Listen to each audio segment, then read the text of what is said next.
እሌኒና ምህሩ ተደባድበዋል። ድጋሚ አሁንም ደግሞ እንግዲህ ህዊና እሷን በመጨረሻም ተደባድበዋል። እውነት ለመናገር ግን እሌኒና ሀዊ በሚነጋገሩ ሰዓት ላይ እኔ በጣም ነበር ፈን እየሆንኩ የምስቀው እና በቃ ይሆናል አይደል እንትናቸው ደስ ይለኛል በጣም ማለት ነው። አንዷ በድንጋይ ታሯሩጣለች፣ አንዷ ትሮጣለች። በቃ ደስ ይላል በጣም የህንድ ፊልም አድርገውታል ማለት ነው ሀዊና እሌኒ። ምህሩም ደግሞ እንግዲህ ከዚህ በኋላ ልታገስሽን ብላ በጥፊ መታታለች እሌኒን። እንግዲህ እዛም ደግሞ አሁንም ሀና ከኪራ ጋር ሌላ ችግር እየፈጠረች ነው። ጭራሽ ቢሮውን የመጀናጀኛ ቢሮ አድርገዋለች። ኪያም ፍቅረኛዋ ነው ደግሞ የወደኛል አይወደኝም የሚለውን ለመፈተን ብላ እንግዲህ በፈተናው ልጁ ወድቋል። እንደሚያፈቅራት አውቃለች። ጽናትም ደግሞ ራሴን ጎድቼ እሱን እንዳስደስተው አጠብቁ ብላለች። ብቻ መጨረሻ ላይም እንግዲህ ጨበርዬ ጆከርን ይዛው ወደ እነሰኒ ቤት ገብታለች። ለምንድን ነው ይሄ ነገር የሆነው? ለምንድን ነው ይሄ ነገር የተፈጠረው የሚለውን ነገር አላውቅም። እዛ ጋም ደግሞ እንግዲህ ቪዲዮ እየቀረጻቸው ነበረ ማለት ነው። ሰላም ሰላም፣ ውድ የተከበራችሁ የቻናሌ ተከታታዮች እንዴት ናቸው? ከኔ ጋር ሁሉ ሰላም ነው። ሰላማችሁ ይብዛልኝ ባላችሁበት ውድ ቤተሰቦቼ። ለዚህ ቻናል አዲስ ከሆናችሁ ሰብስክራይብ አድርጋችሁ ቤተሰቡን፣ ነባሮች ዌልካም፣ እንኳን በሰላም መጣችሁ ብያለሁ። ውድ ቤተሰቦቼ ተወዳጁ ጽናት ድራማ በተለመደው ሰዓት ተለቆልናል። እንግዲህ በኮሜንታችሁም እያየው ነበረ ማለት ነው። ብዙዎቻችሁ በተለይ ሀዊ ይመችሽ ይመችሽ፣ ሀዊ የቀጥይበት፣ ሀና የሳቃችን ምንጭ ቀጥይበት እያላችሁ ነው። በተለይ ሀናና ኪራ አሰሪና ሰራተኛ ሳይሆን በቃ እሱ ሰራተኛ እሱ አሰሪ ነው የሚመስሉት ማለት ነው። በቃ ይሄ ሰውዬማ ምላሴን አንድ ቀን ነው የሚቆርጥልኝ ብላለች። አንዳንድ ጊዜ ይቻፍ ያታከርመኝም ብሏል የሆነ ሰውዬና ይቻፍ ያታከርመኝም የሚለው ተረት በሀና ላይ ነው። እና ሀና አሁንም በዚህ ምላሷ የተነሳ በዚህ ፍጥነቷ በዚህ ቃዣነቷ ስራዋን እንዳታጣ ነው የፈራሁት ማለት ነው።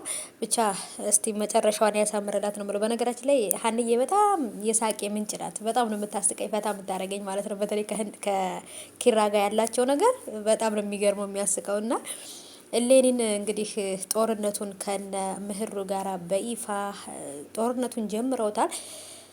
እኔ የሚገርመኝ ነገር በድንጋይ መማታት ወይ በዱላ ብቻ የምታምን ሴት በመነጋገር ተነጋግሮ ነገሩን በመፍታት የምታምን ሰው አይደለችም። እና የሆነች ድንጋይ ነገር ናት።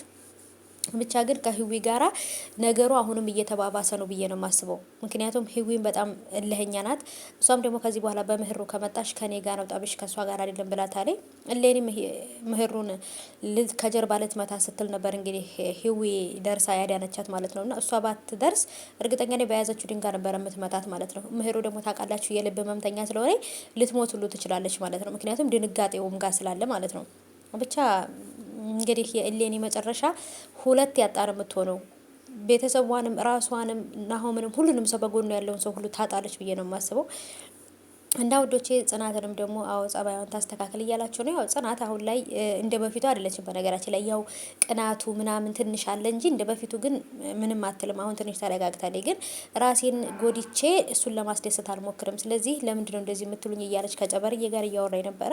እውነት ለመናገር ፊታቸው ላይ የጽናት ደስታ ማጣትና የኪራ አለመረጋጋትም ሰላም ማጣት ፊታቸው ላይ ያስታውቅባቸው ነበር። እና ሰኒም ራሱ ጠይቃት ነበር ምንድነው የተፈጠረው ንገሪኝ እያለቻት ነበር። ለምን በጣም የፍቅር ምሳሌዎች ናቸው እነሱ ማለት ነው። ሁሉም ሰው እንዳንቺና እንደ ኪራ መሆን ነው የምንፈልገው እያሏት ምሳሌ የሚያደርጓቸው ነበሩ ማለት ነው። አሁን ላይ ግን ደግሞ እንዳያችሁት አንቺ ብስብስ አንተ ብስብስ መባባል ጀምረዋል ማለት ነው። ብቻ ግን እስቲ እንግዲህ የእውነት ያው አለ የሆነ ችግር አለ። ግን ያ ችግር እስከሚፈታ ድረስ ጽናትን ልንታገሳት ይገባል። ጽናት በነገራችን ላይ የፍቅር ሰው ናት። ለኪራ ብላ ብዙ መስዋዕት ከፍላለች። ልጇን እስከ ማጣት ድርሳለች። በጣም ብዙ ነገሮችን ፈተና ተፈትናለች ለኪራ ብላና ይሄ ፈተናም ደግሞ ቀላል ነው ለሷ ታልፈዋለች ብዬ አስባለሁ። ትንሽ የምትነጫነጨውን ከኪራ ጋር የምትጣላው ነገር ከቀነሰች ሌላው ነገርም በነገራችን ላይ ሁሉም በጊዜው እንትን የሚባል ነገር ነው። ለምትወዱ ሰው ደግሞ ትቀናላችሁ። የምትወዱትን ሰው ሌላ ሰው እንዳይወስድባችሁ ብላችሁ ትቀናላችሁ። እና ብቻ ግን እስቲ ነገ ይዤላችሁ እመጣለሁ በሰፊ